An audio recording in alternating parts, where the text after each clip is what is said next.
Bonjour et bienvenue. Installez-vous confortablement, abonnez-vous et activez les notifications pour ne rien manquer de cette histoire. Michael avait toujours été le genre d'homme à mettre un point d'honneur à maintenir l'équilibre dans sa vie. Il était méthodique dans la gestion de son emploi du temps, organisé avec ses finances et prudent avec sa famille. Il était marié à Hannah depuis 20 ans, une femme douce et encourageante qui, pour autant qu'il le sache, était parfaitement satisfaite de la routine paisible qu'ils avaient construite ensemble.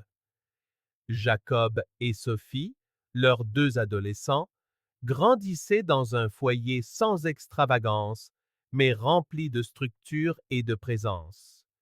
Ils dînaient ensemble presque tous les soirs. Ils parlaient de l'école, du travail, des projets de vacances et riaient même des blagues répétées de Michael, devenues partie intégrante du répertoire familial. La vie semblait suivre le bon scénario. Quand Hannah a dit qu'elle voulait se remettre en forme, Michael l'a soutenue. Il trouvait formidable qu'elle veuille prendre soin de sa santé. Elle disait souvent que se regarder dans le miroir et aimer ce qu'elle y voyait lui manquait. Alors, quand elle a trouvé un programme de transformation physique promettant des résultats rapides, il l'a encouragée. Il a payé le forfait sans poser de questions, s'est occupé des enfants les matins où elle s'entraînait et a même commencé à préparer le petit déjeuner pour tout le monde avant de partir au travail. Cela semblait n'être qu'une nouvelle phase de la vie, mais la phase est devenue une priorité. Et la priorité s'est transformée en un tout nouveau style de vie, un style de vie qui semblait exclure la famille. Anna a commencé à changer, d'abord physiquement. Elle a perdu du poids rapidement, a gagné des muscles dessinés et a commencé à s'habiller d'une manière que Michael n'avait jamais vue.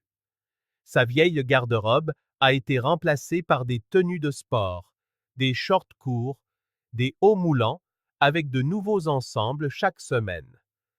Les tenues traditionnelles ont été données sans préavis. Peu après, son comportement a changé aussi. Elle a créé un compte Instagram entièrement dédié à son parcours de remise en forme. Elle publiait des photos avant-après, des vidéos d'entraînement, des conseils nutritionnels. Chaque like était célébré. Chaque compliment dans les commentaires était lu à voix haute. Michael essayait de suivre, mais il se perdait dans le nouveau vocabulaire qu'utilisait Anna. Des termes comme fixer tes objectifs, cible de performance, influenceuse fitness ont commencé à faire partie du lexique de la maison, remplaçant les conversations qui tournaient autrefois autour des enfants, des projets du week-end ou de tout ce qui était ordinaire. Au début, il a laissé faire. Il se disait que ce n'était qu'une excitation passagère, qu'Anna se redécouvrait.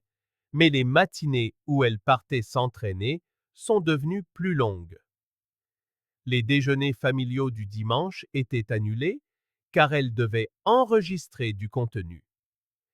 Elle a commencé à dîner séparément, prétextant que son régime était différent.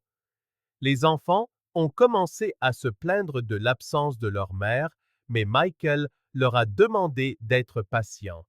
Il essayait de justifier son comportement. Il défendait Hannah même s'il ne comprenait pas ce qui se passait. Un jour, en rentrant du travail, il a vu Hannah filmer une vidéo dans le jardin, faisant des pompes et parlant de développement personnel. Sophie regardait de loin, serrant son oreiller contre elle. Michael a demandé si tout allait bien, et sa fille a simplement répondu « Elle parle plus à son téléphone qu'à nous ». Ces mots l'ont frappé de plein fouet. Au fil des semaines, Anna a commencé à se rendre à des événements liés au programme. Elle disait qu'elle devait y être pour réseauter, nouer des partenariats et étendre sa présence numérique. Michael ne savait plus quoi penser. Pourquoi quelqu'un qui avait toujours détesté être sous les feux des projecteurs publiait-il maintenant des vidéos quotidiennes avec des conseils et des défis personnels? Pourquoi ne demandait-elle plus comment s'était passée la journée des enfants? Pourquoi évitait-elle d'être à la maison quand il était là? Un soir, alors qu'elle se préparait pour un événement à l'autre bout de la ville, Mikkel a remarqué qu'elle avait changé de parfum. C'était quelque chose de nouveau, de puissant. Il l'a interrogée sur l'événement et elle a répondu avec un enthousiasme automatique, comme si elle lisait un script. Il a essayé de l'embrasser avant qu'elle ne parte, mais elle a détourné le visage, a dit qu'elle était pressée et que son VTC attendait. Mais Michael n'avait entendu aucune voiture s'arrêter. Il est resté silencieux. Cette nuit-là, elle est rentrée en souriant, mais a évité la conversation. Elle est allée directement dans la chambre et a fermé la porte à clé. Il est resté assis à table, fixant un verre d'eau intact. Ce scénario s'est répété pendant des jours. Les enfants ont commencé à demander si leurs parents se disputaient. Jacob a commencé à sortir plus souvent avec ses amis. Sophie s'enfermait dans sa chambre avec la musique à fond. L'atmosphère dans la maison est devenue glaciale, chacun se retirant dans son propre espace isolé. Michael a essayé de parler à Hannah, mais elle a dit qu'elle était fatiguée, occupée, concentrée sur ses objectifs et qu'il devait arrêter d'agir comme si elle lui appartenait. Michael n'avait jamais voulu posséder qui que ce soit, mais il ne voulait pas non plus être invisible. Il a réalisé qu'on ne le consultait plus sur rien. Anna faisait des projets seule, prenait des décisions seule, et même leur compte joint a commencé à afficher des dépenses qu'il ne reconnaissait pas. Nouveaux équipements de sport, séjours au spa, vêtements à des prix absurdes. Quand il l'interrogeait, elle répondait par des phrases courtes et irritées, comme s'il se mettait en travers de son chemin. Il a commencé à remarquer des détails qu'il avait jusqu'alors négligés. Ses messages téléphoniques, toujours supprimés, les appels auxquels elle répondait loin de lui, les longues douches juste après ses entraînements. Parfois, elle disait s'entraîner à un endroit, mais ses stories Instagram la montraient ailleurs. Il a ignoré tout ça jusqu'au jour où, en cherchant quelque chose dans le coffre de sa voiture, il a trouvé une petite valise contenant des vêtements pliés et une trousse de toilette.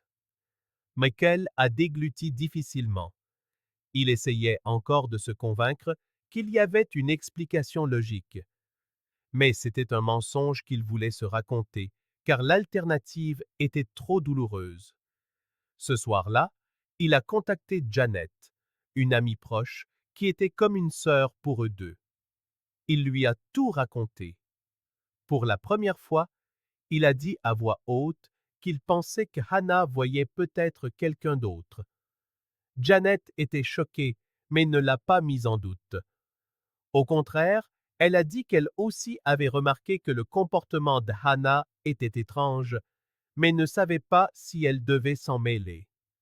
C'est Janet qui a suggéré de contacter Paul, leur voisin à la retraite, qui avait travaillé pendant des années comme détective privé. Michael a hésité.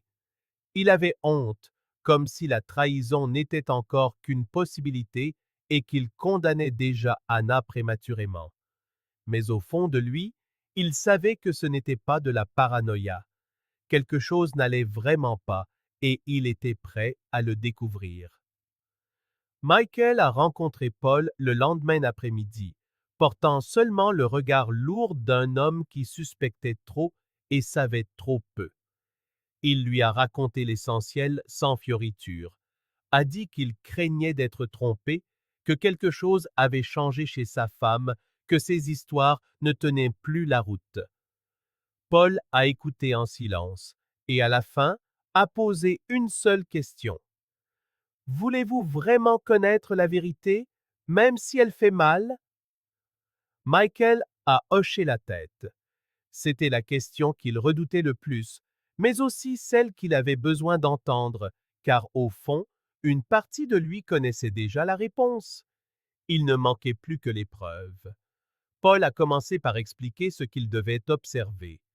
Les heures de départ, les déplacements incohérents, l'utilisation des réseaux sociaux, les comportements répétitifs. Il a suggéré de commencer par l'historique de localisation du téléphone d'Anna.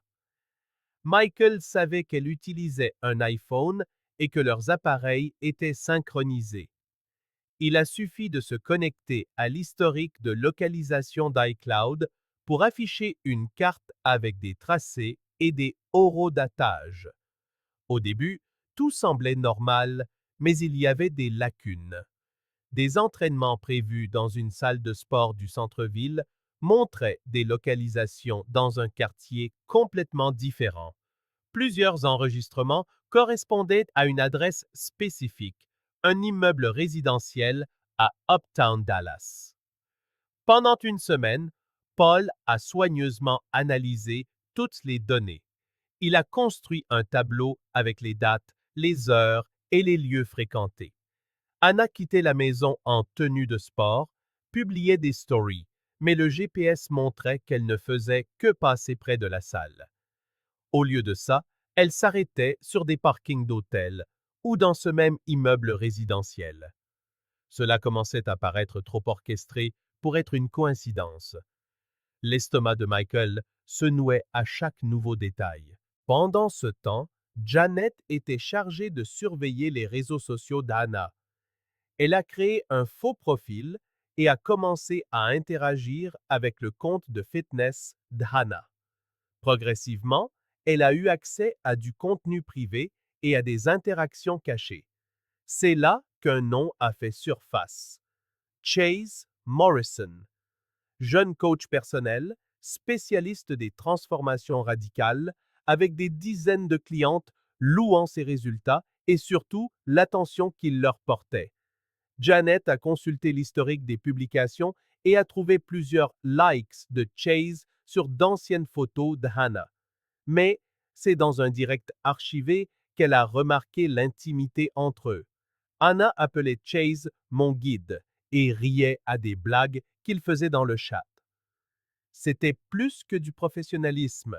La complicité transperçait l'écran et frappait quiconque voulait la voir. Paul a fait un simple croisement de données. L'adresse résidentielle que Anna fréquentait appartenait à Chase. Elle était enregistrée comme l'adresse de son entreprise, mais l'immeuble n'abritait ni studio ni salle de sport, seulement des appartements.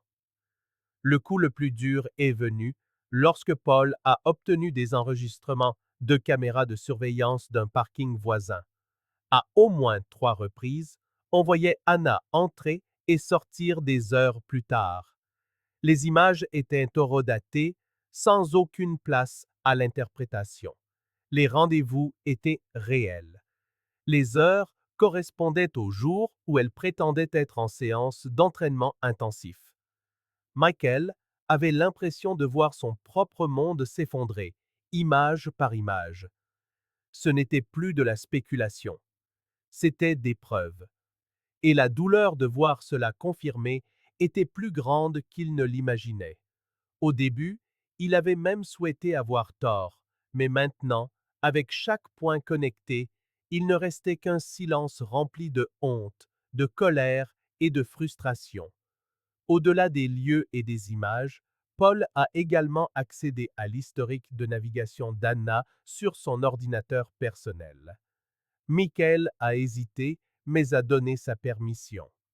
Dans le navigateur, il y avait des messages archivés de comptes de réseaux sociaux liés, y compris des brouillons de publications jamais envoyés. Dans l'un d'eux, Anna écrivait Je suis toujours mariée, mais je ne me sens libre que lorsque je suis avec lui. Avec Chase, je me suis redécouverte. Je me suis sentie à nouveau femme. Les mots sautaient de l'écran comme des couteaux. Dans un autre, elle parlait des enfants, disait que Jacob était froid comme son père et que Sophie était trop dépendante. Des mots impensables pour une mère, mais ils étaient là, tapés de ses propres mains.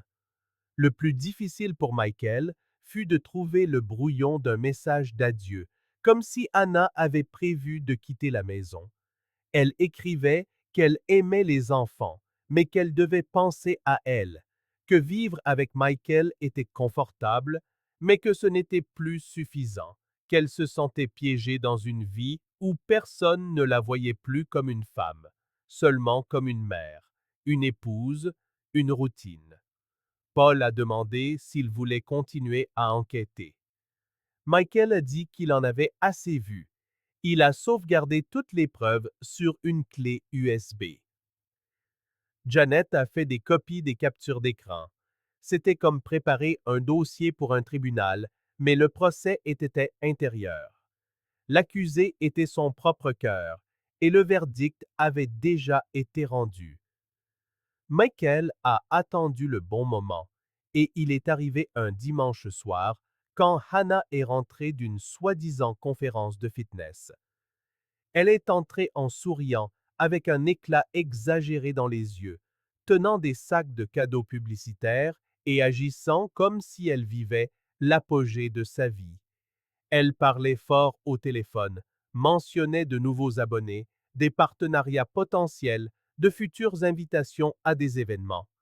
Pendant ce temps, Michael était assis dans la cuisine, la clé USB à la main, les enfants en haut dans leur chambre, faisant semblant que la vie était normale, même s'ils sentaient tous que tout avait changé. Dès qu'Hannah a raccroché, il l'a appelée par son nom. Il n'a pas crié, n'a pas fait de scène. Il a juste parlé fermement.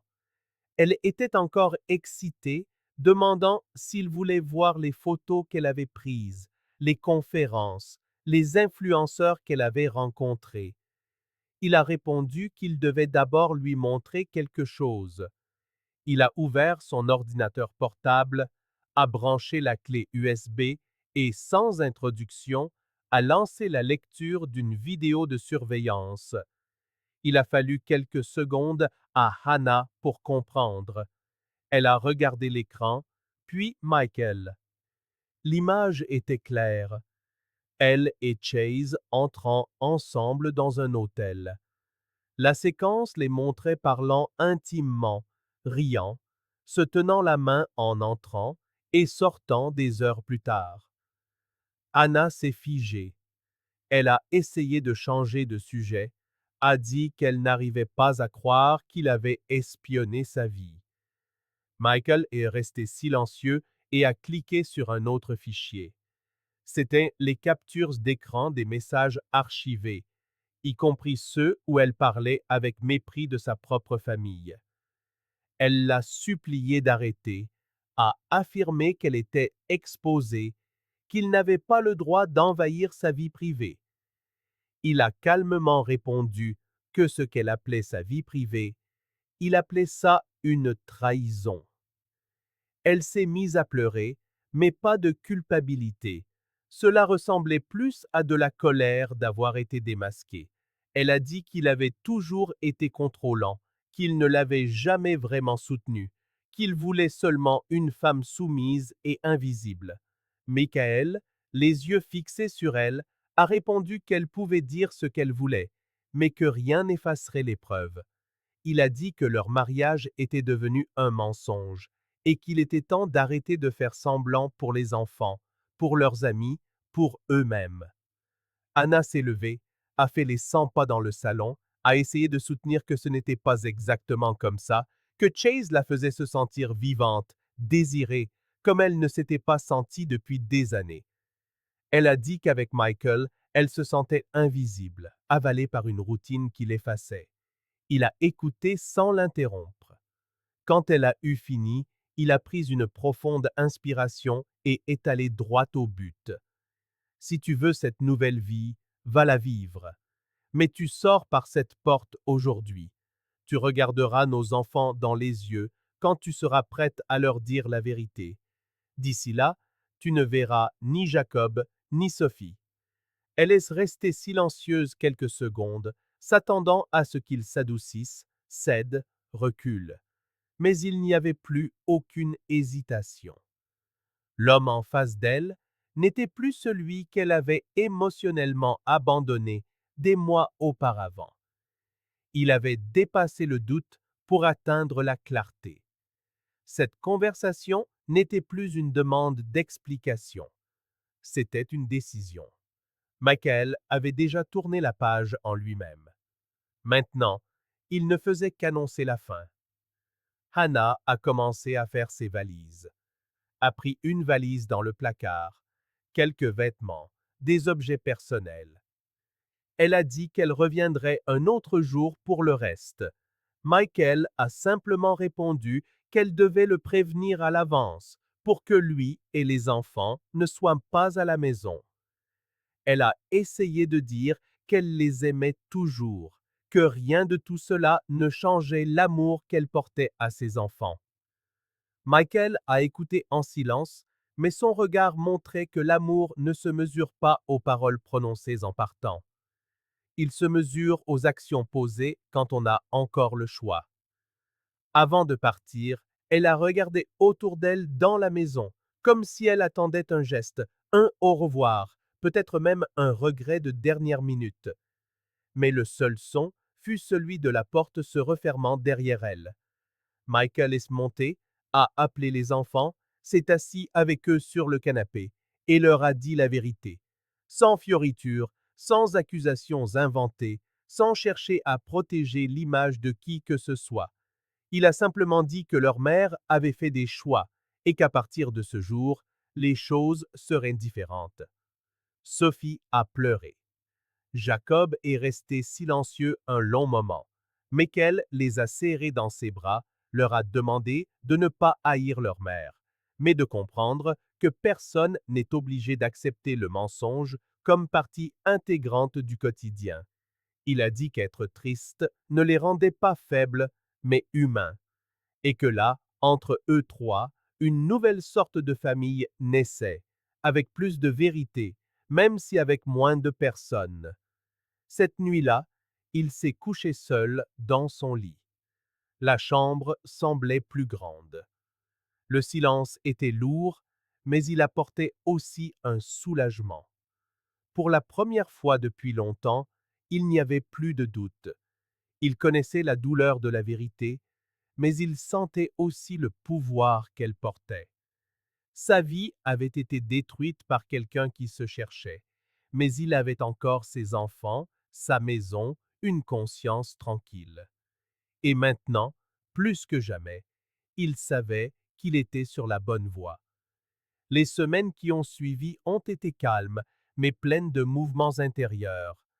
Michael a réorganisé la routine de la maison, restructuré les horaires, refait les listes de courses, établi de nouveaux accords avec les enfants.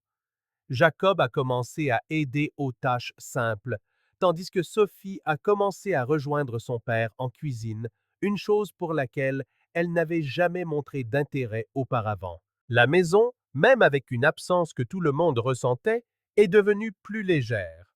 La rigidité émotionnelle qui existait auparavant semblait être partie avec Anna. Il ne parlait pas d'elle tous les jours, mais il savait qu'elle persistait encore dans les pensées de chacun. Le deuxième mois après la séparation, Michael a reçu un message de Hannah disant qu'elle voulait voir les enfants. Il a répondu qu'il n'accepterait que si elle avait le courage de leur dire la vérité. Il a dit qu'il ne suffisait pas de se présenter avec des cadeaux ou des promesses vides. Jacob et Sophie méritaient le respect, pas des mises en scène. Anna a réagi sur la défensive, l'accusant d'aliéner les enfants. Mais Michael a tenu bon. Le silence est revenu. Alors qu'elle disparaissait de la routine familiale, Michael a commencé à reconstruire sa propre identité. Il s'est mis à se lever plus tôt, a repris la course dans le parc du quartier, à renouer avec de vieux contacts professionnels et à retrouver des amis qu'il avait négligés à cause de la lourde routine des dernières années. Certains collègues l'ont invité à déjeuner, d'autres à des groupes de loisirs dont il avait même oublié l'existence. Michael a dit oui à presque tout. Il a réalisé que pendant longtemps, il s'était modelé pour s'adapter à l'ombre d'un mariage où un seul côté cherchait à s'épanouir personnellement. Maintenant, même avec des blessures ouvertes, il respirait à nouveau plus librement. Un matin, Sophie est entrée dans sa chambre avec un cadeau fait main. C'était un petit carnet où elle avait écrit des pensées, collé des photos, des coupures, des souvenirs. Elle l'a tendu à son père et a dit que c'était une façon de se rappeler que même quand les choses changent, il y a toujours de l'amour à la maison. Michael l'a feuilleté les larmes aux yeux. Il y avait des dessins d'enfance, des phrases qu'elle se souvenait l'avoir entendu dire, même une liste de films qu'ils regardaient ensemble. Sur la dernière page, elle avait écrit « Merci d'être authentique ». Ces mots se sont accrochés à lui comme un tatouage invisible. Pendant ce temps, Hannah essayait de maintenir sa nouvelle vie avec Chase. Ses réseaux sociaux montraient des photos souriantes, des repas sains, des paysages de lieux qui ne l'avaient jamais intéressée auparavant. Mais derrière les publications, la réalité était très différente. Chase n'était pas l'homme dévoué qu'elle imaginait. Il avait l'habitude de sortir la nuit, de rentrer avec des excuses vagues et de recevoir fréquemment des messages d'autres clientes. En quelques mois, Anna a surpris des conversations explicites sur son téléphone. Elle l'a confronté, a exigé des explications, mais Chase n'a montré aucun remords, a dit qu'il n'avait jamais promis la fidélité et qu'elle était entrée dans cette relation en connaissance de cause. L'humiliation fut profonde. Pour la première fois depuis longtemps, Anna s'est sentie rejetée. Contrairement à Michael, Chase ne la respectait pas, ne l'écoutait pas, ne construisait rien avec elle. C'était de l'adrénaline pure, un intérêt passager, des apparences. Quand elle s'est énervée à propos de ses liaisons, il a simplement dit qu'elle agissait comme une épouse jalouse et que c'était exactement le genre d'énergie qui lui donnait envie de partir. Elle a réalisé, de la manière la plus cruelle, que ce qu'elle avait avec Chase n'était qu'une échappatoire temporaire. Forcée de quitter l'appartement qu'ils partageaient, elle a loué un petit studio dans un quartier éloigné. La plupart de ses partenariats de fitness se sont dissous avec le temps. Ses abonnés ont diminué à mesure que son contenu devenait répétitif. Sans Chase, sans son mariage, sans prestige, Hannah a sombré dans un silence inconfortable. Elle a essayé d'envoyer des messages à Jacob et Sophie, a tapé et effacé plusieurs fois. Finalement, elle a décidé d'enregistrer une vidéo expliquant qu'elle avait fait des erreurs, qu'elle avait été égoïste, qu'elle n'attendait pas un pardon immédiat, mais espérait reconstruire une sorte de lien. Michael a regardé la vidéo avant de la montrer aux enfants. Il leur a demandé de la regarder et de réfléchir. Sophie a pleuré. Jacob a juste rendu le téléphone. Il ne savait pas comment réagir.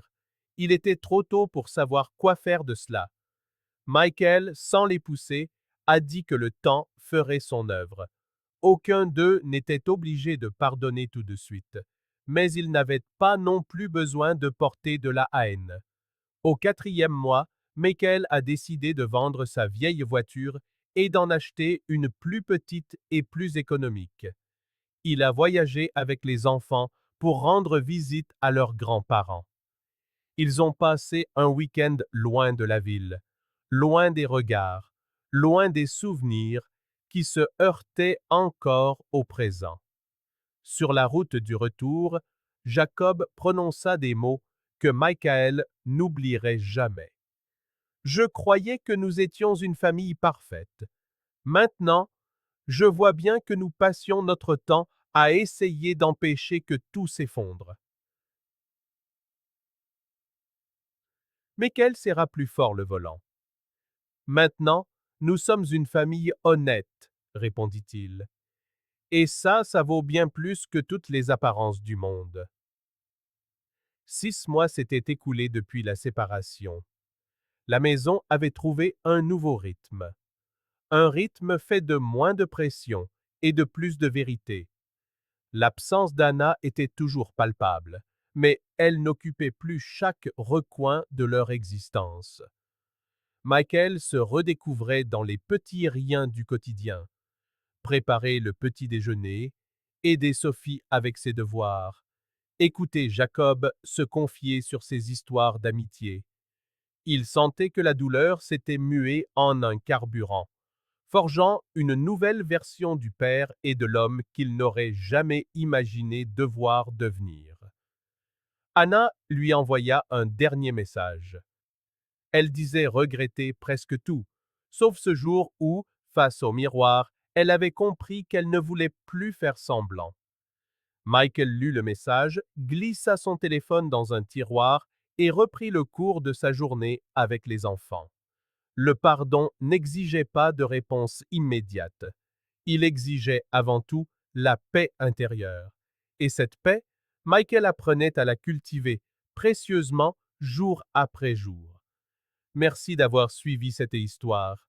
Si elle vous a plu, n'oubliez pas de vous abonner à la chaîne et d'activer les notifications pour ne rien manquer de nos prochaines publications. À très bientôt.